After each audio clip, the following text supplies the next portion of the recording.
हम 3 भाई बहन थे। तीनों भाई बहनों में मैं सबसे बड़ी थी और माता पिता की सबसे लाडली। कॉलेज के ही एक लड़के से मुझे प्यार हो गया। हम दोनों एक दूसरे से बहुत प्यार करते थे और जल्दी ही शादी करने वाले थे, लेकिन किसी कारणवश हम जुदा हो गए। फिर मैं अपने काम में बिजी हो गई। ऐसे ही बहुत साल बीत गए थे। फिर अचानक मेरा अतीत मेरे सामने आया तो मेरी चीख निकल गई। आंसू पलकों के किनारे तक आए और फिर रुक गए, क्योंकि उन्हें बाहर आने की इजाजत नहीं थी। 3 भाई बहनों में सबसे बड़ी थी अवनी। पिता के जाने के बाद उसने ही घर और कारोबार को संभाले रखा था, यूं कहिए बांधे रखा था। बहुत ही अनुशासित और कड़े मिजाज वाली थी अवनी, होती भी क्यों ना। इस समाज ने उसे ऐसा होने पर बाध्य जो किया था। आशा जी चाहती थी कि उम्र हो चली है अवनी की अपना घर बसाने की, लेकिन अवनी ने साफ शब्दों में कह रखा था कि उसके पास समय नहीं है इन सब के लिए। अवनी के पिता अगर होते तो उनसे जिद करती अवनी के ब्याह के लिए, लेकिन ऐसा तो था नहीं, इसलिए चुप ही रहती थी। मात्र 19 वर्ष की अवस्था में पिता के जाने के बाद जो 1-2 घटनाएं उसके साथ हुई थीं, उसके बाद तो अवनी का जीवन के प्रति रवैया ही बदल गया था। बहुत हद तक अपने में ही सीमित होकर रह गई थी अवनी। हाँ, कभी कभी अकेलेपन में क्षितिज को जरूर याद कर लिया करती थी और आंसू यूं ही पलकों को भिगो जाया करते थे। बहुत गहरा रिश्ता था क्षितिज की यादों का अवनी के आंसुओं से। दोनों पूरक थे एक दूसरे के, लेकिन ऐसा अकेलेपन में होता था। पूरी दुनिया के लिए तो अवनी बहुत ही मजबूत थी। कभी कभी अवनी को स्वयं लगता था कि जीवन के प्रति इतना कठोर रवैया सही नहीं। फिर भी 14 वर्षों से यूं ही चल रहा था तो ठीक ही था। अपने भाई बहन की जिम्मेदारियों को अवनी बखूबी निभा रही थी। थोड़ी कड़ाई रखी तो उससे लगा आशीष बहुत दूरी बना के रखने लगा है उससे, और आरुषि भी। आज तो उसने अपने कानों से सुना दोनों को बात करते हुए। आशीष अपने ही घर में दम घुटता है। पता नहीं श्रुति इन सबको कैसे और किस ढंग से लेगी। क्या वो दी के सो कॉल्ड अनुशासन को समझ भी पाएगी? आरुषि, इतना क्यों सोच रहे हो भाई? शादी के बाद दूसरे शहर की पोस्टिंग के लिए अप्लाई कर देना, वरना श्रुति भाभी को बहुत प्रॉब्लम होने वाली है इस घर में। आज तक हम सुनते आए हैं, कल भाभी भी माँ से अपनी पुराण सुन सुनकर थक जाएंगी। आशीष, ठीक ही कह रही है तू, चल देखता हूँ। जब अवनी ने ये सुना तो बहुत आघात लगा उसे। एक पल के लिए तो लगा कि अपना दिल खोलकर रख दे अपने भाई बहन के सामने। फिर सोचने लगी क्या वो समझेंगे, इसीलिए अपने कमरे में जाना उचित समझा उसने। अवनी अभी तुरंत ऑफिस से लौटी ही थी। नीचे उमा से नींबू पानी का बोलकर अपने कमरे में जा ही रही थी कि ये सब सुन लिया। कमरे में गई और आराम कुर्सी पर सर टिका के आंखें बंद कर लीं। आज उसे वाकई में क्षितिज की बहुत याद आ रही थी। क्षितिज से अलग होने के बाद भी अवनी उसे याद तो करती थी, लेकिन उसे ढूंढने और पता लगाने की कभी कोशिश नहीं की। यही कारण था कि अवनी ने खुद को सोशल मीडिया से बिल्कुल दूर रखा था। जब पापा थे तो अवनी ये अवनी नहीं थी। सेल्फी लेकर सबसे पहले फेसबुक पर डालती और इंतजार करती कि कितने लाइक्स और कमेंट्स मिले। क्षितिज पूछता भी कि थकती नहीं हो तुम इन सब से, थोड़ी तो सीरियस हो जाओ लाइफ के प्रति। अवनी हंसकर कहती, कौन से जमाने में रहते हो तुम मिस्टर वर्मा, इन सब से भी कोई थकता है भला? और रही लाइफ की बात तो ये सब तुम्हें संभालना है, मुझे नहीं। ये कहकर खूब खुलकर हंसने लगती थी अवनी। और इस तरह बेपरवाह हंसती हुई अवनी को देखकर क्षितिज सोचता था कि अपना सब कुछ हार जाऊं। क्षितिज का कोई भी सपना अवनी के बिना अधूरा था। अपने भविष्य के बारे में सब सोच रखा क्षितिज ने। बहुत ही होनहार लड़का था क्षितिज। कोई भी ऐसा क्षेत्र नहीं जो उसके पहुंच से परे था। हाँ, अवनी की सोशल मीडिया और फेसबुक, इन सब से वो दूर ही रहता था।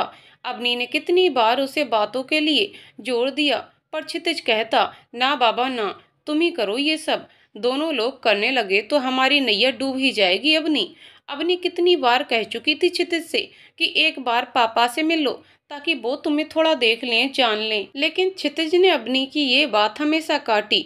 वो कहता, एक बार कुछ हासिल कर लेने दो अवनी, उसके बाद माँ पापा दोनों का आशीर्वाद लेंगे और माँ पापा भी अवनी की पसंद पर गर्व कर सकेंगे। फिर तुम्हें अपने घर वालों से भी तो मिलाना है। और अवनी भी क्षितिज की बातों में अपनी सहमति जता देती थी। यही सब सोचते सोचते बंद आंखों से अविरल अश्रुधारा बहने लगी। इतने सालों में पहली बार उसका स्वयं पर से नियंत्रण टूटता हुआ लगा। उसके कांपते हुए होठ अपने आप ही कह पड़े, कहाँ हो क्षितिज तुम। तभी उमा कमरे में नींबू पानी लिए दाखिल हुई और लाइट ऑन कर कहने लगी, भौजी, आशा जी ने कुछ काम पकड़ा दिया, यही लाने देर हो गई। का हुआ गुड़िया, अंधेरे में काहे बैठी हो। अबनी बोली, कुछ नहीं बुआ, बस सर में थोड़ा दर्द है। उमा, तो हम कौन सा मर गए थे, हमें बुलाए लेती। लाओ हम तुम्हारे सर की मालिश कर दें। अबनी, नहीं बुआ, ठीक हो जाएगा, तुम जाओ। उमा, अच्छा, इतनी आसानी से कभी तुम्हारी बात हम माने हैं जो आज मान जाएंगे। चलो आओ। और उमा हल्के हल्के अवनी के बालों में तेल लगाकर मालिश करने लगी। जब अवनी 4 साल की थी तभी से उमा इस घर में काम कर रही थी। पति की शादी के कुछ ही दिनों बाद ही मृत्यु हो गई, सो बेचारी अकेली थी, न बाल बच्चे, आगे पीछे कोई नहीं था। जब से इस घर में आई तब से ही अपना सारा बात्सल्य अवनी पर ही लुटाती है और अवनी भी उन्हें बुआ के मान देती है। उमा तेल लगा भी रही थी और बातें भी कर रही थी।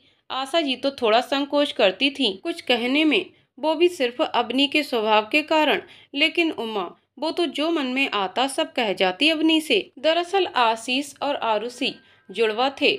उनके जन्म के कुछ दिन पहले ही उमा अवनी के यहाँ काम मांगने आई थी। आशा जी को भी जरूरत थी, इसीलिए अवनी के पापा ने उमा को काम पर रख लिया और बस उमा इस घर की होकर रह गई। आशा जी बहुत मानती थी उमा को और उमा भी उनसे सगी भाभी सा स्नेह करने लगी थी और सबसे ज्यादा प्यार अवनी से। अवनी भी बुआ बुआ करके दिन भर उमा के आगे पीछे घूमती रहती थी। उस समय केवल 4 साल की थी अवनी। दिन यूं ही बीत रहे थे। क्षितिज के बारे में भी सबसे पहले उमा को ही भनक लगी थी, पर अवनी ने उमा से सबको बताने को मना कर दिया था। फिर पापा के जाने के बाद उमा ने कितना कहा, भौजी से बात कर लो गुड़िया, लेकिन अवनी नहीं मानी। अवनी एक ही रट लगाए रहती कि आशीष और आरुषि बहुत छोटे हैं बुआ, कम से कम इस वक्त मैं इतनी स्वार्थी नहीं हो सकती। लेकिन उमा की अनुभवी नजरें तो वो तो भविष्य देख रही थीं। अब तक उमा का तेल लगाना खत्म हो चुका था। उमा अवनी का कमरा भी ठीक कर रही थी और बातें भी कर रही थी। उमा गुड़िया, अब तो आशीष ने भी अपनी पसंद की बात बता दी। एक बार भी शर्म न आई छोरे को अपनी ब्याह की बात करते हुए, ना ही ख्याल आया बड़ी बहन के बारे में। इन्हीं लोगों के लाने तुमने। अबनी बुआ बस करो, कब तक पुरानी बातों को दोहराती रहोगी। उमा, कैसे ना करूं गुड़िया, मन कचोटता है तुम्हारे लाने। भौजी की बात मान लो ना। अबनी, अब इच्छा ही नहीं होती बुआ किसी चीज की। अभी तो बस बिजनेस को बहुत ऊंचाइयों तक पहुंचा के आशीष के हाथ में देकर कहीं दूर चली जाऊंगी, लेकिन हाँ, तुम्हें साथ लेकर ही जाऊंगी। उमा, हाँ तो हम जाएंगे ही तुम्हारे साथ। हम अपनी गुड़िया के बिना एक को पल ना रह सके हैं। चलो अब नीचे जाके देखें भौजी रात के लाने क्या पका रही हैं, थोड़ा उनका भी हाथ बटा दें। गुड़िया से बात करके तो घर में किसी का पेट ना भरे। और उमा चली गई। अवनी ने मन ही मन कुछ सोच लिया था और ये भी तय कर लिया था कि रात को खाने के समय सबसे बात कर लेगी। रात को खाने की मेज पर जब सब इकट्ठा हुए तो अवनी ने आशीष से कहा, अपना बिजनेस है और तुम दूसरों के लिए काम करते हो, ऐसा कब तक चलेगा आशीष। कल को शादी होगी, परिवार बढ़ेगा तुम्हारा, जिम्मेदारियां बढ़ेंगी। और हाँ, इस परिवार के प्रति भी कुछ जिम्मेदारी है तुम्हारी। ये ढीला रवैया जीवन के प्रति अब नहीं चलेगा। इसलिए मैंने तय किया कि हम अपने बिजनेस को और बढ़ाएंगे और अगली ब्रांच उदयपुर में खोलेंगे। तो जितनी जल्दी हो सके तुम अभी वाली कंपनी को इस्तीफा दो और अपने बिजनेस पर ध्यान दो। आशीष चुपचाप सर झुकाए हूँ हाँ में अवनी की बात का जवाब दे रहा था और अवनी मन ही मन सोच रही थी, मेरे भाई कुछ दिक्कत है तो बोल अपनी दी से लड़ना। कितना कुछ मन में दबा कर रखा है इस लड़के ने। और इधर आशीष ये सोच रहा था कि खुश हूँ या दुखी, क्योंकि हमेशा की तरह दी ने अपना निर्णय सुना दिया, मुझसे कुछ पूछा भी नहीं। खाना खत्म करके सब अपने अपने कमरे में चले गए। आरुषि आशीष के पीछे पीछे उसके कमरे में गई। आरुषि, क्या हुआ भाई, बहुत कंफ्यूज दिख रहे हो। आशीष, कुछ नहीं, सोच रहा हूँ कि क्या करूँ। दी ने तो अपना निर्णय सुना दिया, लेकिन तू ही बता, मैं दी के साथ निभा पाऊंगा। बहुत टफ है दी के अंडर काम करना। अभी मेरी प्रमोशन है अगले साल, अगर जॉब छोड़ता हूँ तो कल को लौटने का कोई चांस ही नहीं है। श्रुति का क्या सोचना है वो भी तो पता नहीं, उससे डिस्कस करूँ या नहीं, बस यही सब सोच रहा था। आरुषि, भाई जहाँ से मैं देख रही हूँ मुझे तो सब सही होता हुआ दिख रहा है। तुम उदयपुर जाओ और मस्त सेटल हो जाओ श्रुति भाभी के साथ। इधर अवनी बोझिल कदमों से अपने कमरे में आ गई। माँ, आसी, सारूसी, उमा, सबकी बातें उसके दिमाग में घूम रही थीं। ऐसा लग रहा था मानो चारों तरफ से सब उसके सर पर बातों के हथौड़े मार रहे हों। बहुत देर तक अवनी अपने कमरे में चहलकदमी करती रही, लेकिन मन शांत न हुआ तो शॉल लेकर अपने कमरे से निकल पड़ी बगीचे के लिए। नीचे उतर ही रही थी कि उमा ने देख लिया और पूछने लगी, कुछ चाहिए गुड़िया? क्या हुआ? कमरे में पानी नहीं था? अरे हमें आवाज दी होती, हम ही ले आते। तुम काहे उतरी? अवनी, नहीं बुआ, सोच रही थी थोड़ा वॉक कर लूं। उमा, हम भी चलें तुम्हारे साथ? अवनी, नहीं बुआ, मैं चली जाऊंगी, बच्ची थोड़ी ही हूँ। उमा, हमारे लाने तुम बच्ची थी हो और हमेशा रहोगी।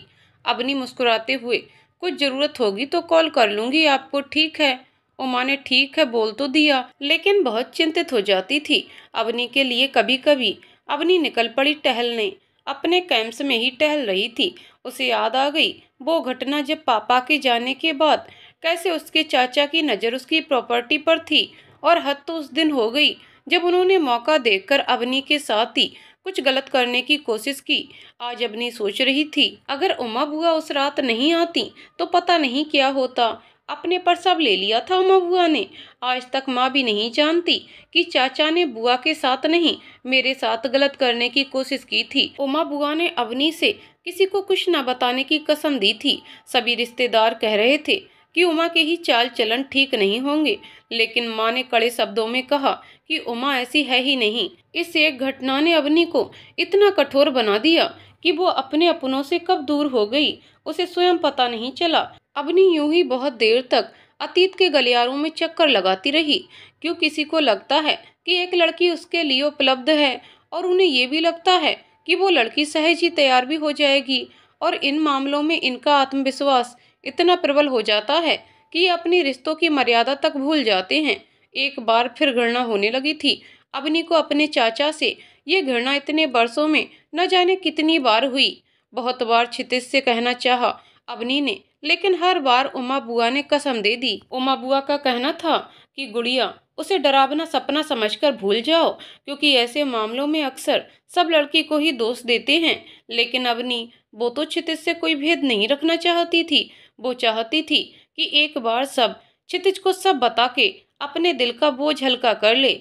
ये सब सोच ही रही थी कि उमा बुआ आ गईं। उमा, अब और कितने रास्ते नापने हैं गुड़िया, चलो सो जाओ जाके। अवनी, मैं आ ही रही थी बुआ। तुम क्यों आई बुआ? उमा, तुम ही आ जाती तो मैं क्यों आती भला? तुम्हारी आदत हो गई है हमें सताने की। चलो जल्दी, भौजी भी जगी हैं अब तक। अवनी चली गई उमा के साथ। आशा जी उसकी राह देख रही थीं। अवनी के आते ही पूछा, कहाँ चली गई थी? अवनी, बस यूं ही। आप सो जाइए माँ, बहुत देर हो गई है। सब अपने अपने कमरे में सोने चले गए। अवनी भी आ गई, लेकिन नींद वो तो आने का नाम ही नहीं ले रही थी। आज अवनी को बड़ी इच्छा हो रही थी क्षितिज के बारे में जानने की। कैसा होगा वो, कहाँ होगा वो, शादी हो गई होगी या नहीं हो गई होगी, उम्र का फर्क तो उसके चेहरे पर भी पड़ा ही होगा। अवनी आराम कुर्सी पर बैठकर ही आंखें बंद की हुई थी। अवनी ने अचानक से अवनी उठी और अलमारी खोली। उसमें से अपनी बरसों पुरानी डायरी निकाली, पेज पलटा और क्षितिज का नंबर सामने था। एक बार फिर आंखें भर आईं अवनी की। आंसू पोंछते हुए नंबर पढ़ा और डायरी को अपने सीने से लगा लिया। ऐसा नहीं था कि ये नंबर अवनी को याद नहीं था, शायद वो स्वयं से भी झूठी कहती थी। हर बार क्षितिज का नंबर देखती और स्वयं से कहती कि नहीं, अब इन सबका कोई मतलब नहीं। ये सब सोचते सोचते कब आराम कुर्सी पर ही आंख लग गई, उसे पता भी नहीं चला। सुबह आरुषि किसी काम से अवनी के कमरे में आई और पाया कि उसकी दी कुर्सी पे ही सो गई रात को। आरुषि मुंहफट थी, मनमौजी थी, लेकिन थी तो अवनी की सगी बहन ही। खून का रिश्ता था दोनों में। उसने डायरी लेकर टेबल पर रख दी और एक चादर अवनी को उड़ा दिया। आरुषि सोच रही थी, अपनी कंपनी है, अपना बिजनेस है, जब चाहे दी ऑफिस जा सकती हैं, भाई की तरह नहीं कि कोई बॉस तलवार लेकर सर पर खड़ा है। ओह दी, सोते हुए कितनी प्यारी लगती है ना। क्यों? क्योंकि अभी ऑर्डर नहीं चला सकती हम पर, जरा सी भी अपनी केयर नहीं करती।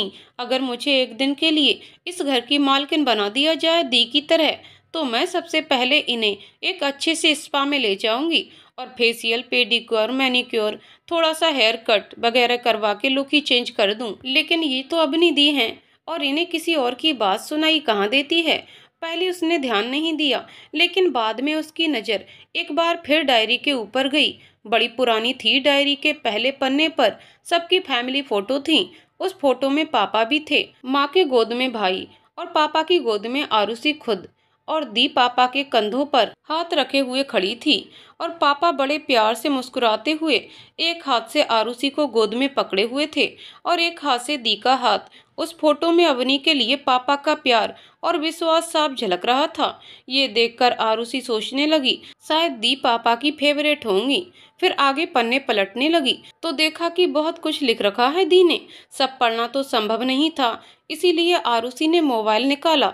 दिमाग भी कम नहीं था इस लड़की के पास। झटपट पन्ने पलटते हुए फोटो क्लिक करने लगी। एक पन्ने पर देखा किसी क्षितिज वर्मा का नंबर लिखा था। इसकी आंखें भी कैमरे जैसी ही थीं कि एक बार कोई नंबर देख ले फिर याद ही हो जाता था उसे। आगे बढ़ी। जल्दी जल्दी उमा बुआ का नाम आया और फोटो क्लिक करती कि अपनी उमा बुआ का नाम लेकर नींद में ही बुलाने लगी और आरुषि के हाथ से डायरी छूट गई। फिर आरुषि ने फटाफट मोबाइल जेब में डाला और अवनी से पूछने लगी, क्या हुआ दी, कुछ चाहिए आपको? अवनी अचानक उठी और पूछा, तुम कब आई? आरुषि अपनी घबराहट संभालते हुए बोली, बस अभी ही आई हूँ दी। आते ही देखा आप सो रही हैं और ये डायरी नीचे गिरी है, तो मैंने सोचा आपको चादर उड़ा दूं, उसके बाद डायरी उठा दूंगी। अवनी हड़बड़ाकर, डायरी? कहाँ है डायरी? और तुम किस काम से आई थी, बोलो। फिर अवनी जल्दी से डायरी उठाने लगी। आरुषि बोली, कुछ नहीं, बस माँ ने कहा देख कर आओ। अवनी उठी या नहीं? अब मैं चलती हूँ, मुझे देर हो रही है, शाम को मिलते हैं, बाय। और हवा की तरह आरुषि गायब हो गई। लेकिन अवनी सोच में पड़ गई कि कहीं इस लड़की ने कुछ देखा तो नहीं। पता नहीं कब आंख लग गई मेरी, मैं भी ना डायरी रख के ही सोती। पर नींद कहाँ आ रही थी उस वक्त। और इधर आरुषि सोच रही थी क्या था उस डायरी में जो दी इतना घबरा गई। आखिर पता नहीं क्यों आरुषि के दिमाग के घोड़े रुकने का नाम ही नहीं ले रहे थे। सबसे पहले तो उसने मोबाइल निकाला और क्षितिज वर्मा का नंबर सेव किया। अब बारी थी डायरी के पन्नों को पढ़ने की। लेकिन आज उसे कोर्ट जाना था क्योंकि एक इम्पोर्टेंट हियरिंग थी। आरुषि पेशे से वकील थी, जयपुर सिविल कोर्ट में। आरुषि जल्दी से तैयार होकर नाश्ते की टेबल पर गई तो देखा कोई नहीं है वहाँ। फिर उमा बुआ नाश्ता लेकर आईं। आरुषि ने उमा बुआ का हाथ पकड़कर बैठाया और बोली, बैठो ना बुआ, कुछ बात करनी है। उमा भी बैठ गई। आरुषि, बुआ आप तो सबसे ज्यादा दी से प्यार करती हैं ना। उमा, लो कर लो बात। हम क्या, हमारी गुड़िया सबसे ज्यादा हम ही से प्यार करती है। ये सब सुनकर आशा जी मुस्कुराने लगी। उमा, क्यों भौजी, क्यों हंस रही हो तुम? हम क्या मजाक कर रहे हैं? आशा जी, नहीं मजाक क्यों, मेरी अवनी को मुझसे ज्यादा तुमने प्यार किया है उमा। आरुषि, बुआ आपकी फेवरेट तो दी ही हैं, क्या पापा की भी फेवरेट दी ही थी? उमा, भैया भैया किसी में भेदभाव ना करते थे, वो तो सबसे एक समान प्रेम करते थे। उनकी नज़र में कोई छोटा बड़ा ना था। भैया प्यार तो करते थे गुड़िया से, लेकिन ये फेवरेट वेवरेट का मुझे नहीं पता। हाँ, एक बात कह दे रही हूँ, गुड़िया को जब भी देखती हूँ भैया याद आ जाते हैं, है ना भौजी? आशा जी अपने आंसू पोंछते हुए, सही कह रही हो, मुझे भी अवनी अक्सर तुम्हारे भैया की याद दिलाती है। आरुषि नाश्ता करते वक्त कुछ सोच रही थी, फिर अचानक से बोल पड़ी, माँ मैं शाम को जरा देर से आऊंगी, वो मेरी क्षितिज के साथ मीटिंग है। और चोरी चोरी उमा बुआ को भी देख रही थी। उमा बुआ नाम सुनते ही चौकन्नी हो गईं और पूछा, कौन क्षितिज, कोई नया दोस्त है तुम्हारा? आरुषि, नहीं, मेरा नया क्लाइंट है। क्यों, आप जानती हैं किसी क्षितिज को? उमा, नहीं, हम कहाँ से जानेंगे। लेकिन आरुषि निश्चिंत हो गई कि हो ना हो दी वाले क्षितिज को बुआ जरूर जानती हैं। आरुषि ने नाश्ता किया और निकल गई कोर्ट के लिए। रास्ते भर आगे के बारे में सोचती रही कि इस क्षितिज वर्मा का पता कैसे लगाऊं। आरुषि कोर्ट पहुंची। उसे केस की सुनवाई की अगली तारीख मिली। जब अपनी एक कलीग रीना से जब डिस्कस किया इस क्षितिज वर्मा के बारे में तो वह अनायास ही बोल पड़ी, कौन क्षितिज वर्मा? उदयपुर सिविल कोर्ट के जज क्षितिज वर्मा। आरुषि, पता नहीं, अभी तो बस नाम मिला है, आगे और पता करना है। वैसे तुम बताओ, तुम कैसे जानती हो इस क्षितिज वर्मा को? रीना, अरे मैंने लॉ करने के बाद कुछ दिन उन्हें असिस्ट किया था। उदयपुर के बड़े मशहूर और जाने माने लॉयर थे तब वो। अभी बहुत दिनों से टच में नहीं हूँ। वो हैं जयपुर के ही, लेकिन उदयपुर सेटल हो गए हैं। आरुषि, पता नहीं ये वाले क्षितिज वर्मा कौन हैं और क्या करते हैं। चलो देखती हूँ, पहले इस केस का फैसला देख लूँ क्या आता है। आरुषि कोर्ट से सीधे घर आ गई। घर पहुँचते ही सीधे अपने कमरे में गई और कमरा अंदर से बंद कर लिया। अब बारी थी अपनी दी की डायरी वाले स्क्रीनशॉट्स पढ़ने की। एक बार में सब पढ़ लिया आरुषि ने। पूरा पढ़ने के बाद आरुषि की आंखों में आंसू थे। आज बहुत बुरा लग रहा था उसे अपनी दी के लिए। वो सोच रही थी कितना कुछ सहा है अपनी दी ने। आज वो अच्छे से समझ पा रही थी अपने बचपन के कराटे क्लास के पीछे की वजह। अपनी दी भले ही कुछ बोली नहीं, लेकिन उसके ब्लैक बेल्ट होने पर सबसे ज्यादा वही तो खुश थी। जहां तक हुआ, अपनी दी ने उसे प्रत्यक्ष अप्रत्यक्ष रूप से हमेशा सपोर्ट किया। आज आरुषि को खुद से बहुत शिकायतें थीं। शर्म आ रही थी उसे खुद पे। वो सोच रही थी, मैं कितना गलत सोचती थी। अब चाहे जो भी हो, अब मैं अपनी दी को कभी अकेला नहीं छोड़ूंगी। क्या महसूस किया होगा दी ने जब उस रात जब चाचा जी ने दी के साथ कोशिश की होगी। छी, घिन आ रही है सब सोच के। बहुत सहा है दी ने, और कभी किसी से खुलकर बात भी नहीं की कि मन थोड़ा हल्का हो। उमा बुआ सब जानती थीं। शायद इसीलिए चाचा जी जब आते और उसे प्यार से गोद में बैठाते तो उमा बुआ किसी बहाने से उसे ले जाती। सब पढ़ने के बाद आरुषि को एक बार ख्याल आया कि भाई को बताऊं क्या। फिर उसने सोचा इतनी जल्दबाजी ठीक नहीं, और फिर क्षितिज वर्मा के बारे में भी पता लगाना है, क्योंकि जिस डायरी में इतनी बड़ी बात लिखी हो, उस डायरी में अगर किसी का नाम लिखा हो तो जरूर इम्पोर्टेंट ही होगा। और उसी ने मोबाइल निकाला और उस नंबर पर डायल किया। 2 बार पूरी रिंग हुई, लेकिन किसी ने उठाया नहीं। और उसी ने सोचा हो सकता है ऑफिस में हो, लेकिन जो बेचैनी मन में थी उसने आरुषि को चैन से बैठने ही नहीं दिया। उसने एक बार फिर नंबर डायल किया। इस बार किसी ने उठाया। शायद नौकर था, क्योंकि उसने उठाते ही कहा, अरे साहब नहीं हैं। तभी हम फोन नहीं उठा रहे थे। आरुषि ने पूछा, क्यों, कहाँ है साहब? नौकर, कहाँ है मतलब? अरे अभी कोर्ट में छुट्टी थोड़ी हुई होगी, कोर्ट में ही होंगे। आरुषि को शक हो रहा था कि कहीं ये रीना वाले ही क्षितिज वर्मा तो नहीं हैं। आरुषि, वैसे आप बता सकते हैं ये नंबर कहाँ का है? नौकर, बड़ी अजीब हैं आप। साहब को जानती हैं, लेकिन कहाँ रहते हैं सो नहीं जानती आप। आप तो पहले आप ही बताइए कि कौन से साहब को खोज रही हैं आप? आरुषि, ये बीकानेर वाले क्षितिज वर्मा का ही नंबर है ना, जिनका अपना बहुत बड़ा कपड़ों का बिजनेस है?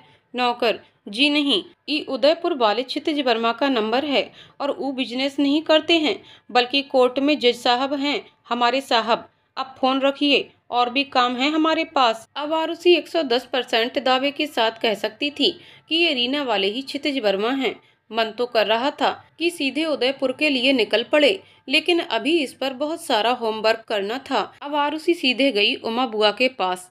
उमा बुआ, उमा बुआ, बुआ कहाँ हैं आप? उमा, क्या है?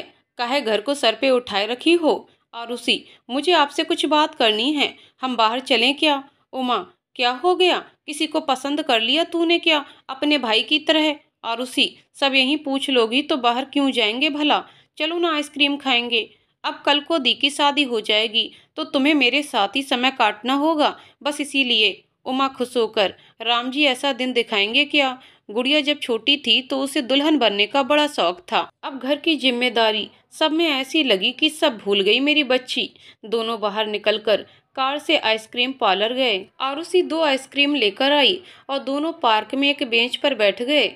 उमा, तुम हमारे लाने हमारे पसंद की आइसक्रीम लाई हो, तुम्हें कैसे पता कि हमें यही पसंद है? आरुषि, उमा बुआ को गले लगाते हुए, बुआ तुम्हारी फेवरेट दी हैं, लेकिन हम सबकी फेवरेट तो तुम ही हो। उमा, नहीं, तुम सबसे एक जैसा ही प्यार करते हैं। इतना मान हमें इसी परिवार ने दिया है, और हम पहले ही कहें ये फेवरेट वेवरेट हमें समझ ही नहीं आता। आरुषि थोड़ा सीरियस होते हुए, बुआ सच में चाहती हो कि दी की शादी हो? उमा, लो भला, अपनी गुड़िया की शादी के लिए 1000 सपने देखे हमने।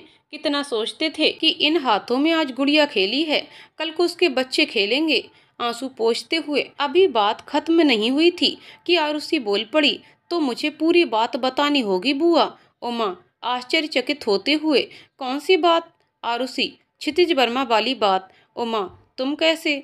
आरुषि, बुआ मैं सब जानती हूँ, चाचा जी के बारे में भी। उमा, छी छी, नाम ना लो उस दुराचारी का। हमारी गुड़िया का जीवन बर्बाद करने की कोशिश की उस नीच ने।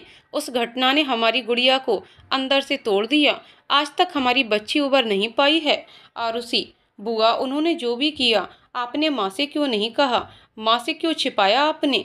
उमा, भौजी से कहने में कोई दिक्कत थी नहीं, लेकिन भैया के जाने के 15-20 दिन बाद ही ऐसा हुआ था, और जब हुआ तो घर लोगों से भरा हुआ था, और इन सब से हम भी गुजर चुके हैं। आरुषि, और हमारा भी किसी ने विश्वास नहीं किया था। आरुषि, बुआ आपके साथ? उमा, हाँ बिटिया, हमारे साथ भी। 14 बरस में ब्याह हुआ और 15वें बरस में विधाता ने हमें विधवा बना दिया। उस समय सोचते थे कि पता नहीं कैसा भाग्य लेकर हम पैदा हुए हैं। जब हम विधवा हुए तो ये कमीने सोचने लगे हम अब सबकी जागीर हो गए हैं, और जब ये बात हमने अपनी सास से कही तो उल्टा कहकर हमें ही घर से बाहर निकाल दिया। जब हम मायके चले गए तो वहाँ भी हमारा आना किसी को फूटी आंख न भाया, और एक रात हम सब छोड़ छाड़ कर घूमते घूमते इस शहर में आ गए। वो तो हमारी किस्मत अच्छी थी कि भैया ने हमें काम पर रख लिया। बिल्कुल सगे भाई सा स्नेह दिया हमें। भैया और भौजी के साथ रहकर फिर एक बार हमारा संसार पर विश्वास बनने लगा। लेकिन भगवान भी अच्छे लोगों को ज्यादा दिन खुद से दूर नहीं रखते, सो भैया को अपने पास बुला लिया। तभी से तुम्हारे चाचा की बुरी नज़र सब पे पड़ गई। हमने भी सोच लिया था कि जो परिवार आज तक हमारी ढाल बना है, आज हम उसकी ढाल बनेंगे। अपनी बात सोचकर ही हमने गुड़िया को चुप रहने की कसम दी। उस समय हमें जो उचित जान पड़ा हमने वही किया। आरुषि, बुआ मुझे इतना गुस्सा आ रहा है कि मैं आपको बता नहीं सकती। आज मुझे समझ आ रहा है कि क्यों दी अचानक से इतनी ज्यादा खामोश हो गईं। कितनी बातें करती थीं, कितना खेलती थीं मेरे और आशीष भाई के साथ, फिर अचानक से। काश मैं मेरी दी के लिए कुछ कर पाती, काश।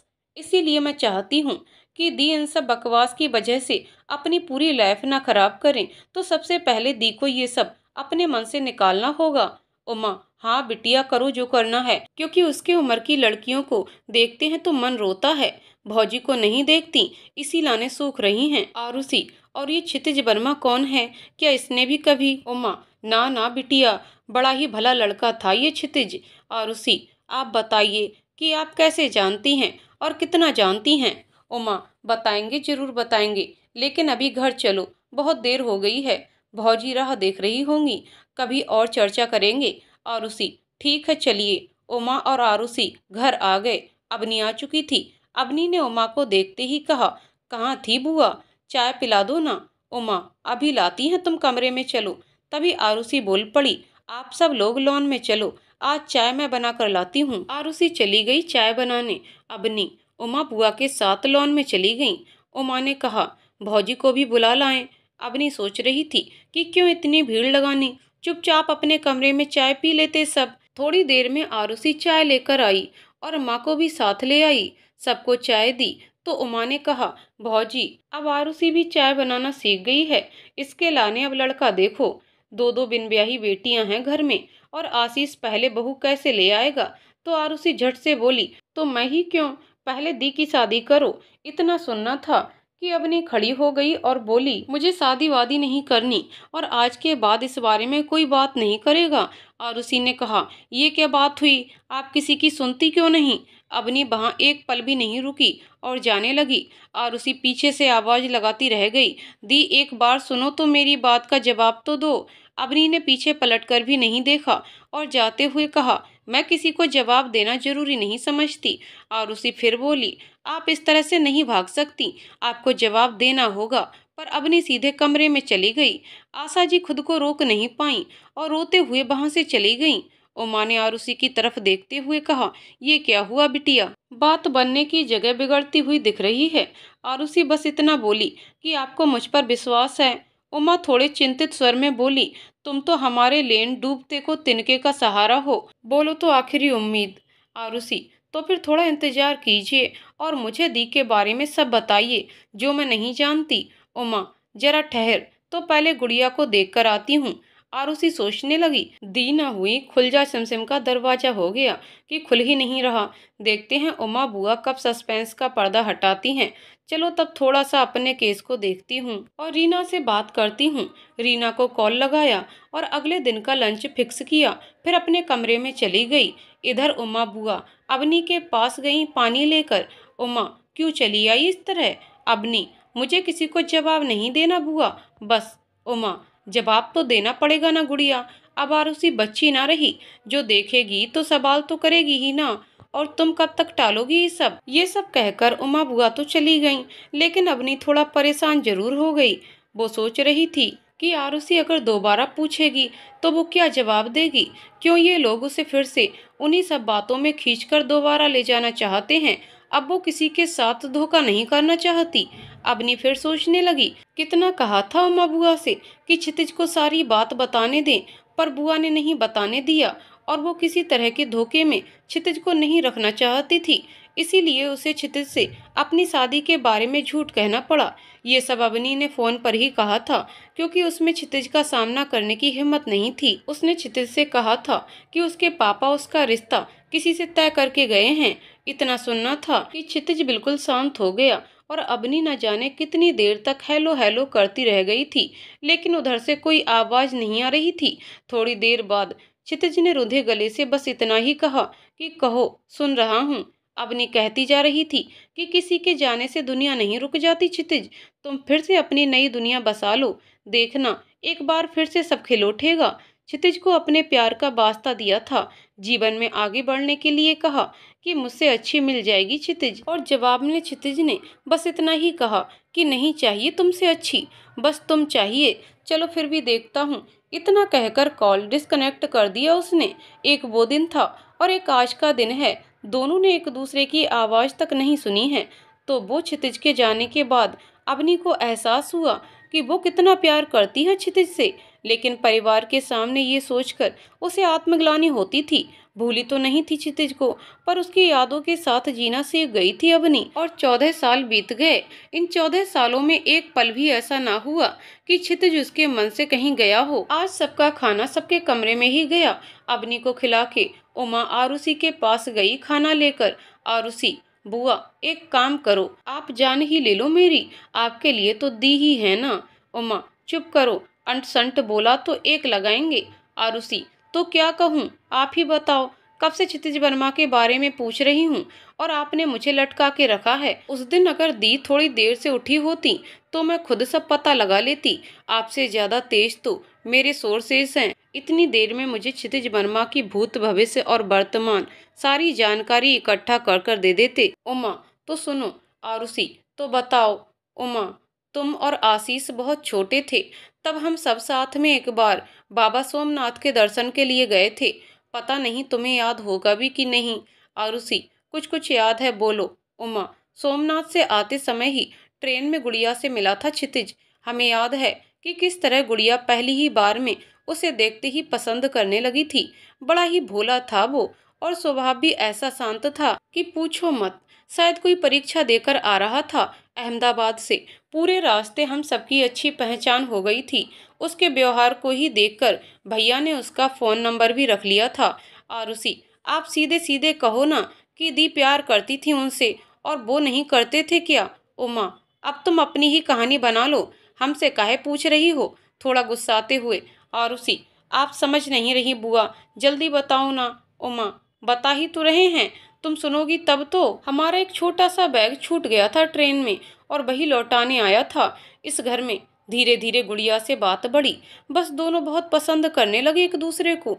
आरुषि, तो फिर अलग क्यों हुए। उमा, जब भैया का स्वर्गवास हुआ तब तक वो कुछ नहीं करता था, ऊपर से तुम्हारे चाचा जी वाली बात हो गई और गुड़िया उसे सब बताना चाहती थी, पर हमने उसे बताने नहीं दिया।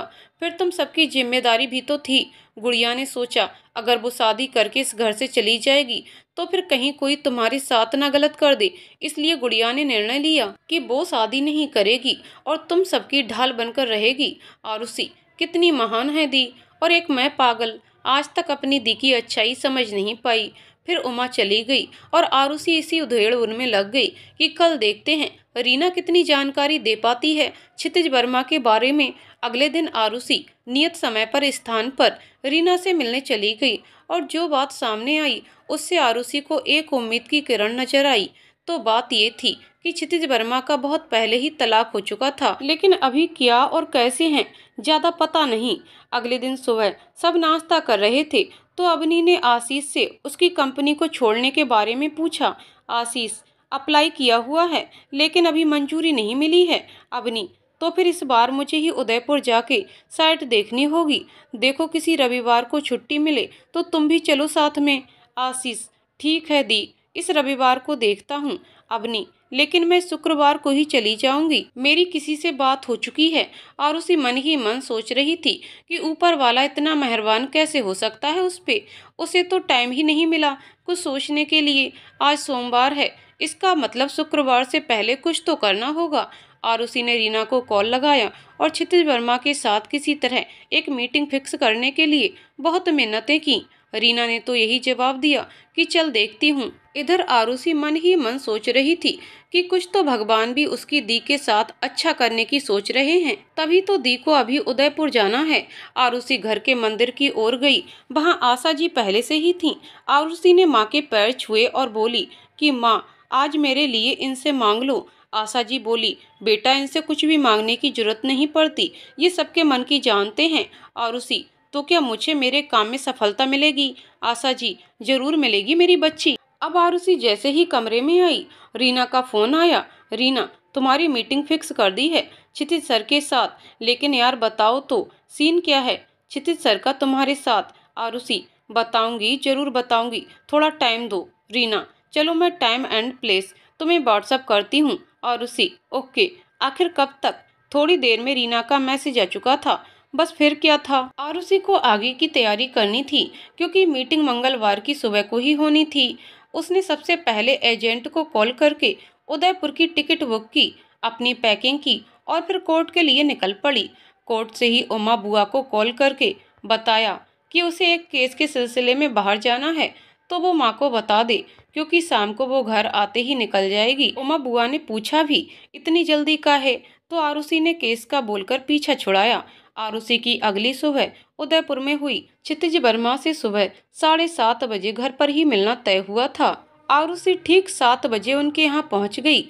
एक आदमी आया और बोला कि साहब मॉर्निंग वॉक पर गए हैं। शायद वही आदमी था जिससे फोन पर बात हुई थी। आरुषि के जासूसी दिमाग ने और कुछ पता लगाना चाहा उस आदमी से। आरुषि, आपका नाम? आदमी, हमारा नाम नंद किशोर है।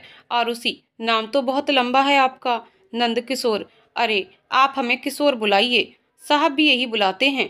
आरुषि, चलिए मैं आपको सिर्फ भैया बुलाती हूँ, आपको चलेगा? नंद किशोर, चलेगा? अरे दौड़ेगा, हमारे गांव में हमारी बहन भी आप ही की उम्र की होंगी। आरुषि, आपके साहब अकेले रहते हैं, उनका परिवार?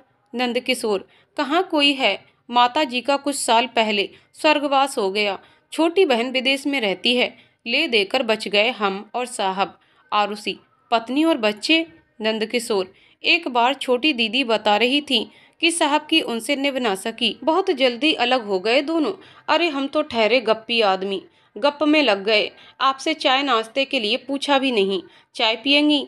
तभी पीछे से आवाज आई, चाय तो मैं भी पीऊंगा किशोर। आरुषि उठ खड़ी हुई, नमस्ते किया और ठिठक कर रह गई। कितना आकर्षक व्यक्तित्व है इनका।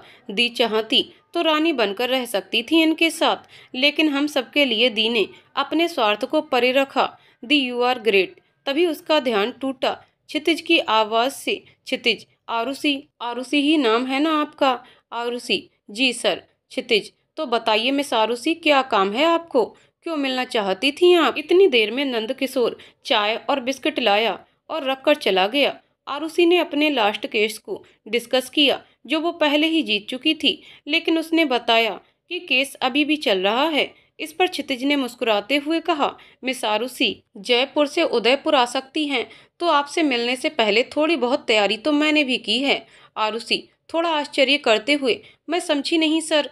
क्षितिज, इंडिया के टॉप कॉलेज से लॉ करने के बाद कोई लड़की जयपुर से उदयपुर सिर्फ वो केस को डिस्कस करने तो नहीं आएगी जो वो ऑलरेडी जीत चुकी है। मिस आरुषि, आपके इस केस पर जिन्होंने फैसला सुनाया था वो जज मेरे बहुत अच्छे दोस्त हैं। तब बताइए मिलने का सही कारण। आरुषि, अवनी दी। क्षितिज चिंतित स्वर में, क्या हुआ अवनी को? फिर खुद को संभालते हुए, कौन अवनी? आरुषि, आपकी अवनी। क्षितिज थोड़ा सोचते हुए, तुम आरुषि माथुर हो? आरुषि, जी मैं आरुषि माथुर हूँ। क्षितिज, कैसी हो आरुषि? आरुषि कंधे उचकाते हुए, बस आपके सामने हूँ। क्षितिज, आखिरी बार तुम्हें देखा था तो बहुत छोटी थी, अब लॉयर बन गई हो, बहुत अच्छा। लॉयर बनने का विचार कैसे आया? आरुषि हंसते हुए, अवनी दी की मेहरबानी। अवनी का नाम सुनने पर क्षितिज की आंखों में एक उदासी सी छा गई।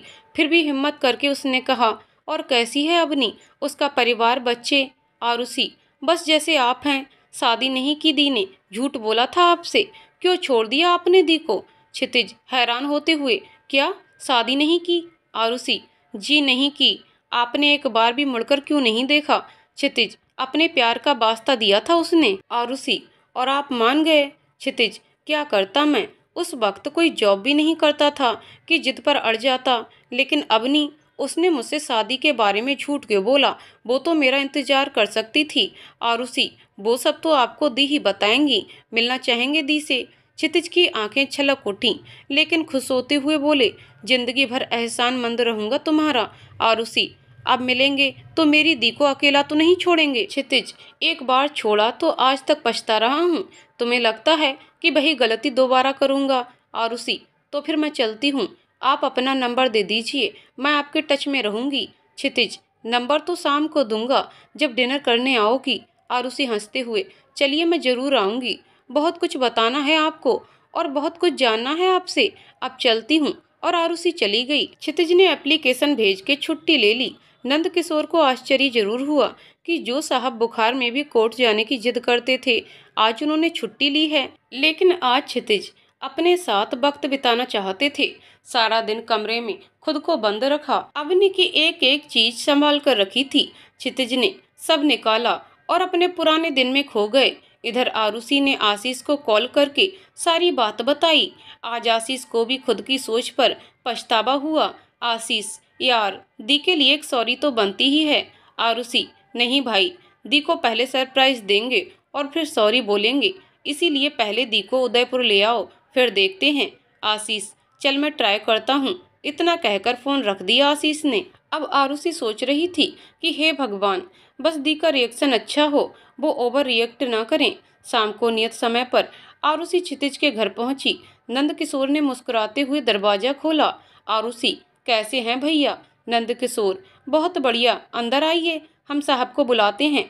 आरुषि तब तक पूरा लिविंग रूम घूम घूम कर देख रही थी। एक एक चीज बहुत शौक से और बहुत करीने से रखी हुई थी। इन सबको देखकर उसे बार बार अपनी दी की याद आ रही थी। ऐसा लग रहा था ये सब अपनी दी का ही किया हुआ है। आरुषि इस भावना से भर गई कि ये कितने अच्छे से दी को जानते हैं, कितना प्यार रहा होगा इनके मन में दी के लिए। तभी क्षितिज आ गए। आरुषि वापस अपनी जगह पर बैठ गई। क्षितिज, बात शुरू करो आरुषि, इन सब मामले में मैं जरा। आरुषि, आप अपने और दी के बारे में बताइए। क्षितिज, क्या बताऊं, घर में माँ और छोटी बहन थी। चूंकि पिताजी का बहुत पहले स्वर्गवास हो गया था, तो मैं घर की जिम्मेदारियों को संभालते संभालते थोड़ा सीरियस हो गया था। लेकिन तुम्हारी दी मेरे जीवन में एक उमंग, एक उत्साह बनकर आई थी, और मैं उसके जीवन में एक ठहराव बनकर। सीधे शब्दों में कहा तो हम एक दूसरे के पूरक थे। उस वक्त अवनी उतनी सीरियस नहीं थी। जीवन में जब तुम्हारे पापा की मृत्यु हुई थी, पता नहीं उसने झूठ क्यों बोला कि उसकी शादी होने वाली है। जहाँ तक जिम्मेदारियों की बात थी, उसे पता था कि मैं कभी पीछे नहीं हटूंगा, तो मैंने तो आज तक नंबर भी चेंज नहीं किया कि हो सकता है किसी दिन अवनी कॉल करे। आरुषि, अच्छा किया आपने, वरना आज मैं आपके सामने यूं बैठी नहीं होती। दोनों हंसने लगे। आरुषि के मन में बहुत सारे सवाल थे और उन सबके जवाब की जिज्ञासा उसने फिर पूछना शुरू किया। आरुषि, किशोर भैया बता रहे थे कि आपने शादी भी की, लेकिन। क्षितिज, अच्छी लहर के सारे गुण हैं तुम में। हम। आरुषि आश्चर्य से, क्यों, क्या हुआ? क्षितिज सर नीचे झुकाकर मुस्कुराते हुए, मेरे लिए भी सवालों की पूरी लिस्ट लाई हो? आरुषि, नहीं ऐसा नहीं है, बस बहुत सारी बातें हैं जिनके बारे में जानने की उत्सुकता है। क्षितिज, हाँ सही कहा। नंद किशोर ने शादी की थी मैंने, लेकिन निभा न सका। उसकी बहुत सारी अपेक्षाएं थी मुझसे और मैं उन सब पर खरा नहीं उतर पाया। अपनी जगह गलत नहीं थी सुषमा, लेकिन शायद मैं ही उसके लिए सही नहीं था। इसीलिए ना मैंने उस रिश्ते को बचाने की कोशिश की, न ही पुनर्विचार किया। सुषमा के साथ एक होने की कोई संतान भी नहीं थी जो हमारी कमजोरी बनती। सच कहो तो अवनी को मैं कभी भूला ही नहीं था जो आगे बढ़ पाता। अवनी ने अपने प्यार का वास्ता दिया था और माँ मुझे मेरे परिवार के साथ देखना चाहती थी, और इन्हीं सबके बीच मैंने एक गलत निर्णय ले लिया। आरुषि, इन 14 सालों में अगर दी ने सहा है तो आपने भी कम नहीं सहा है। क्षितिज, लेकिन अवनी, उसने शादी को लेकर झूठ क्यों बोला? आरुषि, आप सुनना चाहोगे? क्षितिज, हाँ आरुषि, आखिर क्या बात थी जिससे मेरी अवनी मुझसे इतनी दूर कर दिया? आरुषि, पापा के जाने के कुछ ही दिनों बाद ही दी मोलेस्टेशन का शिकार हुई थी।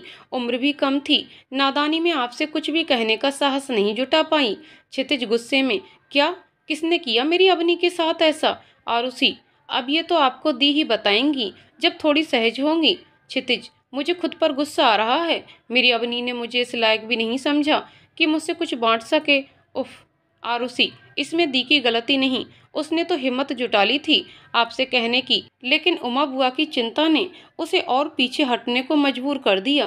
क्षितिज, कितना अजीब है ना आरुषि, एक तरफ हमने कितनी प्रगति कर ली है और वहीं दूसरी तरफ हमारी मानसिकता कितनी संकीर्ण है। मैं उमा बुआ को भी दोष नहीं दूंगा। उमा बुआ का अवनी के प्रति स्नेह मुझे पहली मुलाकात में ही समझ आ गया था। आखिर उन्होंने भी इस समाज को देखकर ही निर्णय लिया होगा, और हम तो अपने प्रोफेशन में रोज ही ऐसी समस्याओं से अवगत होते हैं। तभी नंद किशोर दोनों को खाने के लिए बुलाने आया। दोनों खाना खाने बैठे। क्षितिज से रहा ना गया और पूछ बैठा, क्या अवनी से मैं एक बार मिल सकता हूँ? आरुषि, अब भी आपको लगता है कि मैं इतनी दूर से मैं यहाँ चने बेचने आई हूँ? क्षितिज हंसते हुए, नहीं, मेरा वो मतलब नहीं था। आरुषि बीच में टोकते हुए, तो क्या मतलब था? क्यों किशोर भैया, साहब को अकेले देखते देखते बोर नहीं हो गए आप? अब क्षितिज थोड़ा झेप गए और नंद किशोर खुश हो गया। नंद किशोर, अरे दीदी, हम तो कब से कह रहे हैं। आरुषि, दी शुक्रवार को उदयपुर आ रही हैं, किसी काम के सिलसिले में, आप कहिए तो। क्षितिज कुछ कह ना सके, लेकिन आरुषि उनके मनोभावों को पढ़ चुकी थी। उधर आशीष ऑफिस में इस्तीफा देकर घर आया और घर पे अवनी से झूठ बोला कि छुट्टी मिल गई। आशीष, दी हम लोग कल ही चलें, गुरुवार को ही हम प्लाट वाली मीटिंग कर लेंगे। अवनी, पर उसने तो। आशीष, दी आप नंबर दो उसका, मैं बात करता हूँ। ऑफिस में ऐसी डील मैं ही क्रैक करता हूँ। अवनी ने नंबर दे दिया, लेकिन सोचने लगी, क्या इस आशीष को मैं जानती हूँ या फिर मैंने ही अपने आसपास इतनी ऊंची दीवार बना ली है। खुद मेरे लिए भी बाहर देखना संभव नहीं था। जो भी है, अब मैं मेरे भाई के बीच दूरी आने ही नहीं दूंगी। आशीष की सहजता ने एक सकारात्मकता ला दी थी अवनी के व्यवहार में। बहुत दिनों बाद आज खुश थी अवनी। अब अवनी सोच रही थी कि आरुषि के साथ भी अपने समीकरण ठीक करेगी। वाकई में उस दिन बहुत बुरा व्यवहार किया था उसने आरुषि के साथ। अब अगर आरुषि के मन में सवाल आएंगे तो पूछेगी ही ना। जो भी हो, उस दिन उसे ऐसा नहीं करना चाहिए था। आने दो आरुषि को, एक अच्छे से डिनर पे जाएंगे तीनों, जहां माँ और उमा बुआ नहीं होंगे। होता क्या है, जब बच्चे बड़ों से घिरे होते हैं तो अपने मन की बात कहने में हिचकिचाते हैं। यही सब सोचते सोचते आंख लग गई और अवनी सो गई। अगले दिन आशीष और अवनी निकल पड़े। रास्ते भर आशीष ने अवनी से ढेर सारी बातें की, कुछ अपने बारे में, कुछ ऑफिस के बारे में, कुछ श्रुति के बारे में, और अवनी सब सुन रही थी। आज उसे अफसोस हो रहा था कि क्यों उसने अपने आप को काम में इतना व्यस्त कर रखा था कि अपने भाई बहनों से दूर हो गई। उदयपुर पहुंचने के बाद भी आशीष ही सब मैनेज कर रहा था। लंच पे प्लॉट को लेकर सारी बात आशीष ने ही की। अवनी अंदर ही अंदर अपने भाई पर गर्व कर रही थी। वो सोच रही थी कि आज पापा होते तो आशीष को देख छाती चौड़ी हो जाती उनकी। तभी मोबाइल की रिंग ने उसकी तंद्रा तोड़ी। उमा बुआ का फोन था। उमा, गुड़िया कैसी हो, पहुंच गई? फोन तो करती, हम और भौजी कब से इंतजार कर रहे थे। अवनी, अच्छी हूँ बुआ, आप सब ठीक हो? आज अवनी की आवाज में कुछ अलग सी बात थी। बहुत खुश और सुकून से भरी लग रही थी उसकी आवाज। उमा बुआ ने इस खुशी का कारण पूछा। अवनी बस इतना ही कह पाई कि अब पापा की कमी महसूस नहीं हो रही बुआ। उमा बुआ सोचने लगी कि आखिर ऐसा क्या हुआ। फिर भी उन्होंने सोचा कि चलो गुड़िया खुश है तो चिंता काहे की। अवनी फोन पर बातें करने के बाद फिर आरुषि की सोच में डूब गई। तभी आशीष आया। आशीष, दी जल्दी से तैयार हो जाओ, आज आपके लिए एक सरप्राइज है। अबनी, और कितना सरप्राइज करेगा आंसू? आज पहली बार तेरे होते हुए पापा की कमी महसूस नहीं हो रही है आशीष। लेकिन दी, आपने तो हमें कभी वो कमी महसूस ही नहीं होने दी, सब अकेले ही मैनेज किया। सॉरी दी, मुझे माफ कर दो, जो सब मैंने आज किया मुझे बहुत पहले कर लेना चाहिए था। अबनी, अरे कोई बात नहीं, देर आए दुरुस्त आए। अब तू काम संभाल और मैं थोड़ा आराम करूंगी। मैंने नैनीताल में एक घर खरीदा हुआ है, मैं वहाँ उमा बुआ के साथ चली जाऊंगी। तुम सब यहाँ रहना, बीच बीच में हमारा मिलना जुलना होता रहेगा। बहुत दिनों से सोच रही थी, लेकिन लग रहा था कि सही समय अब आया है। आशीष तो अबाक रह गया ये सुनकर। आशीष, ये नैनीताल वाली बात माँ को पता है? अबनी, नहीं, अभी नहीं बताया है। आशीष गुस्से में, तो कब बताओगी ये सब? और आप ये कैसे तय कर सकती हो कि हमें आपकी जरूरत है कि नहीं? ये हम तय करेंगे दी। अबनी बात संभालते हुए, मैं कौन सा कल जा रही हूँ, अभी बस सोचा ही है। आशीष, आप कल क्या कभी नहीं जाओगी? आपने कहा ना कि पापा की कमी आज महसूस नहीं हो रही। बताओ, आज पापा होते तो आप नैनीताल सेटल होने के बारे में सोचती क्या? अबनी, अब छोड़ ये सब, आज मेरा मन बहुत खुश है। मैं किसी भी कीमत पर ये सब खराब नहीं होने देना चाहती हूँ। बता, क्यों कह रहा था तैयार होने को, कहीं जाना है क्या? आशीष, हाँ, आज मैं अपनी दी को यहाँ के सबसे अच्छे रेस्टोरेंट में डिनर पे ले जाना चाहता हूँ, इजाज़त है? अबनी, अरे बिल्कुल है, नेकी और पूछ पूछ। आशीष, तो आधे घंटे में मैं आपको लॉबी में मिलता हूँ, और आज मेरी दी दुनिया की सबसे सुंदर दी लगनी चाहिए। ये सब कहकर आशीष चला गया और अबनी तैयार होने चली गई। इधर आरुषि एक बार फिर क्षितिज के घर गई। नंद किशोर से सामना हुआ। आरुषि ने नंद किशोर के हाथ में पैकेट थमाते हुए कहा, भैया ये लीजिए और आप तैयार हो जाइए। नंद किशोर थोड़ा अचंभित हुआ, लेकिन आरुषि ने इतने अधिकार से कहा कि वो सीधे तैयार होने चला गया। तब तक क्षितिज अपने कमरे से नीचे की ओर आए। आरुषि को देख तो पूछ बैठे कि कैसे आना हुआ। आरुषि मुस्कुराते हुए, आज आप डिनर पर जाएंगे किशोर भैया के साथ, ये लीजिए। किशोर भैया भी आ गए। क्षितिज, क्यों किशोर भाई, तुम्हारी तो काया ही बदल गई। नंद किशोर, अब दीदी ने कहा तो हम मना नहीं कर पाए। क्षितिज, क्या बात है आरुषि? आरुषि, सब बताऊंगी, पहले आप अच्छे से तैयार होकर आइए। क्षितिज ने चुपचाप तैयार होना ही ठीक समझा और वो तैयार होने चले गए। तब तक आरुषि ने आशीष को कॉल लगाया। दोनों की बात हुई। इधर अबनी आशीष के साथ जाएगी और वहीं दूसरी तरफ क्षितिज आरुषि के साथ। दोनों ने सब तय कर लिया। आशीष ने 2 टेबल बुक कर ली थी और आरुषि को एड्रेस व्हाट्सएप कर दिया था। अबनी ठीक समय पर लॉबी में पहुंचकर आशीष को ढूंढने लगी। थोड़ी ही देर बाद आशीष दिखा तो जल्दी से उसके पास आई। अबनी, आंसू तू कहाँ था? मैं कब से ढूंढ रही थी तुझे, बता मेरा सरप्राइज कहाँ है? आशीष, अरे पहले चलो तो। आशीष ने आगे बढ़कर कार का दरवाजा खोला। अबनी बैठ गई। दोनों रेस्टोरेंट पहुंचे तो आरुषि पहले से ही इंतजार कर रही थी। अबनी तो हैरान हो गई। अबनी, आज भगवान से कुछ और भी मांगा होता तो मिल गया होता। मैं सुबह से तुझे कितना याद कर रही थी आरुषि। आरुषि, तो मांग लो ना दी, शायद पूरा हो जाए। आशीष ने खाना ऑर्डर किया। तीनों भाई बहन बातें करने लगे। अबनी आज कितनी खुश लग रही थी और क्षितिज दूर बैठा अबनी को निहार रहा था। उसे ऐसा लग रहा था कि जैसे कल ही की बात हो। आखिर बेइंतहा प्यार भी तो करते थे एक दूसरे से दोनों। 10-15 मिनट बीते ही थे कि क्षितिज से रहा नहीं गया। वो अपनी जगह से उठकर अबनी के सामने आकर खड़ा हो गया। क्षितिज, कैसी हो अबनी, और तुम्हारा परिवार कहाँ है? अबनी की आंखें खुली की खुली रह गईं। आखिर नियति ने क्यों क्षितिज को इतने बरसों बाद उसके सामने लाकर खड़ा कर दिया? कुछ समझ में नहीं आ रहा था। क्षितिज, बोलो ना अबनी, चुप क्यों हो? आखिर क्यों मुझे छोड़कर चली गईं? मुझे अकेला असहाय छोड़कर क्यों चली गईं? एक बार जानने की कोशिश भी नहीं की कि मैं कैसा हूँ, जिंदा हूँ या मर गया। अब अबनी से बर्दाश्त नहीं हुआ और वो अपने दोनों कान बंद कर चीख उठी, क्षितिज बस करो, कुछ नहीं सुनना मुझे, और उठकर तेजी से जाने लगी। क्षितिज ने उसका हाथ पकड़ा। मुझे बताना होगा तुम्हें, आखिर ये सब करके तुम्हें क्या हासिल हुआ? अबनी ने पूरी ताकत से हाथ छुड़ाया और तेजी से जाकर गाड़ी में बैठ गई और गाड़ी सीधे होटल जाकर ही रुकी। अबनी अपने रूम में गई और खुद को अंदर से बंद कर लिया। खूब रोई अकेले में। इधर आशीष और आरुषि की समझ में नहीं आ रहा था कि ये सब क्या हो रहा है। आरुषि, ये सब तो प्लान में था भी नहीं, ये क्या कर दिया आपने? क्षितिज, जिंदगी प्लान के हिसाब से नहीं चलती आरुषि। इस जिंदगी ने मुझे अकेला किसी प्लान के तहत नहीं किया था। आरुषि, लेकिन दी, अब दी को कैसे संभालेंगे? आशीष, कुछ गलत नहीं हुआ आरुषि, दी को थोड़ा समय दो खुद को तैयार करने के लिए। सब अचानक से हुआ तो वो बर्दाश्त नहीं कर पाई। तब तक सर आप हमारे साथ चलिए, हम कल एक बार फिर कोशिश करेंगे। तीनों होटल आ गए। क्षितिज आशीष के साथ उसके कमरे में ही रुके। आरुषि अवनी के पास आई। अवनी ने दरवाजा खोला तो देखा अवनी की आंखें बिल्कुल सूजी हुई थीं। आरुषि, क्या हुआ दी? कुछ कहना है आपको? बता दो ना दी, मन हल्का हो जाएगा। अवनी ने नामे सिर हिलाया। आरुषि, कोई बात नहीं, जब मन करे तब बता देना। आरुषि ने अवनी को बिस्तर पर लिटाया और चादर उड़ा दिया। आंखें तो बंद कर ली थी अवनी ने, लेकिन नींद कोसों दूर थी। वो रात अवनी और क्षितिज ने अलग अलग कमरों में जाकर ही बिताई थी। सुबह जब अवनी की नींद खुली तो आरुषि और आशीष को सामने पाया। दोनों शायद अवनी के उठने का ही इंतजार कर रहे थे। आशीष, कैसी हो दी? अब अच्छा लग रहा है आपको? एक बार मिलना चाहोगी उनसे? अवनी, क्या करूंगी आंसू मिलकर, अब कोई मतलब नहीं इन सब का।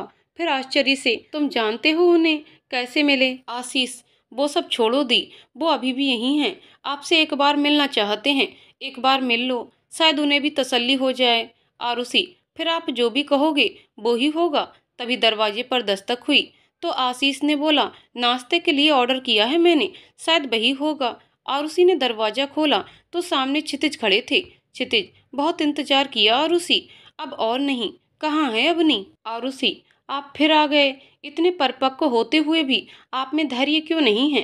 प्लीज एक बार दी के बारे में सोचिए। क्षितिज, एक बार मेरी जगह खुद को रख कर देखो, बहुत धैर्य रखा है मैंने आज तक। अंदर से आवाज आई, कौन है आरुषि? कि क्षितिज सीधे अंदर की ओर चले गए। क्षितिज को आया देख आशीष उठ खड़ा हुआ और कहने लगा, आइए सर। अवनी बिल्कुल बुत बनी बैठी रही। आशीष, आप दोनों बातें कीजिए, मैं नाश्ते के लिए बोलकर आता हूँ। ये कहकर आशीष वहां से निकल गया। अब सिर्फ अवनी और क्षितिज थे उस कमरे में। एक अजीब सा सन्नाटा छा गया था। उस सन्नाटे को चीरती हुई क्षितिज की आवाज अवनी के कानों तक पहुंची। क्षितिज, अवनी, अवनी, क्यों आए हो? क्षितिज, ये जानने कि तुम क्यों चली गई थी। अवनी, मुझे उस बारे में कोई बात नहीं करनी। क्षितिज, लेकिन मुझे जानना है अवनी। अवनी, तुम इतनी जिद कब से करने लगे? क्षितिज, जब से तुमने जिद करनी छोड़ दी। अब अवनी की आंखों से अबरल अश्रुधारा बहने लगी। शायद वो क्षितिज के सामने हथियार डाल चुकी थी। क्षितिज ने आगे बढ़कर अवनी का हाथ अपने हाथ में लिया और कहने लगे, क्षितिज, इतने दिनों बाद सामने हो, वो भी इस रूप में। इस अवनी को तो मैं जानता ही नहीं। मेरी अवनी तो इतनी जिंदा दिल थी कि किसी मूरत में भी जान डाल दे। क्या उस वक्त इतनी दूरी थी हम में, जो तुम्हें मुझसे कुछ भी कहने में इतना संकोच हुआ? आखिर कब तक खुद को सजा देती रहोगी, वो भी इस गलती के लिए जो तुमने की ही नहीं? अवनी ने सर उठाकर क्षितिज की ओर देखा, जैसे कहना चाह रही हो कि तुम्हें ये सब कैसे पता? क्षितिज ने उसके मन के भावों को समझते हुए कहा, इतना भरोसा करती थी मुझ पर, एक बार और कर लेती तो क्या जाता अवनी? गलती मेरी ही है, तभी तुमने मुझे इस लायक भी नहीं समझा। अवनी, ऐसा नहीं है, मुझ में हिम्मत नहीं थी तुम्हारा सामना करने की।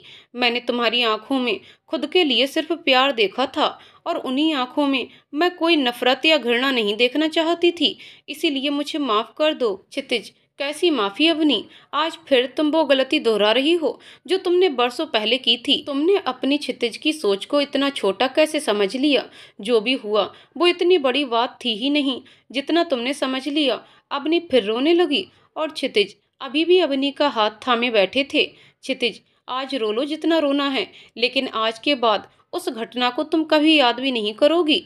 खुद को और मुझे एक और मौका दो कि हम एक बार फिर से एक नई शुरुआत कर सकें। अवनी आश्चर्य से क्षितिज की ओर देखने लगी। क्षितिज, अवनी, तुम्हारे कहने पर शादी तो की मैंने, पर निभा न सका। सोचा था जीवन अब अकेले ही काटूंगा, लेकिन देखो आज 14 सालों बाद जो तुम्हारे सामने खड़ा है वो तुम्हारा ही क्षितिज है।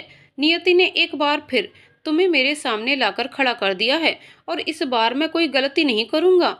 आरुषि ने बाहर से ही आवाज लगाई, अब मैं अंदर आ जाऊं, क्योंकि और इंतजार नहीं कर सकती हूँ। क्षितिज मुस्कुराते हुए, अरे आ जाओ, तुम्हें जाने को किसने कहा था? आरुषि, वो भाई चले गए और मैं बोर हो रही थी।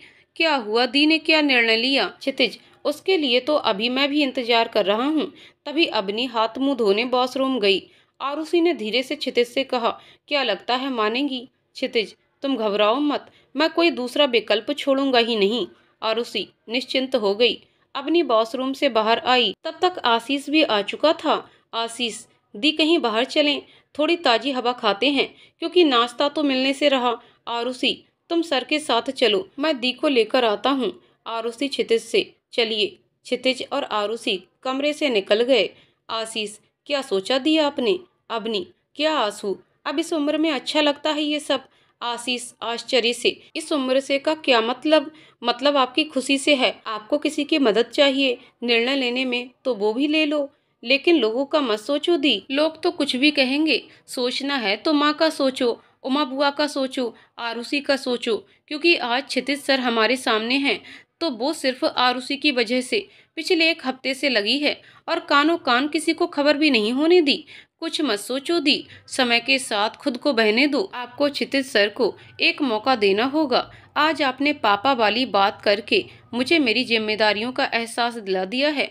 आज पापा भी होते तो सबसे पहले आपकी खुशी चाहते, बाकी सब बाद में।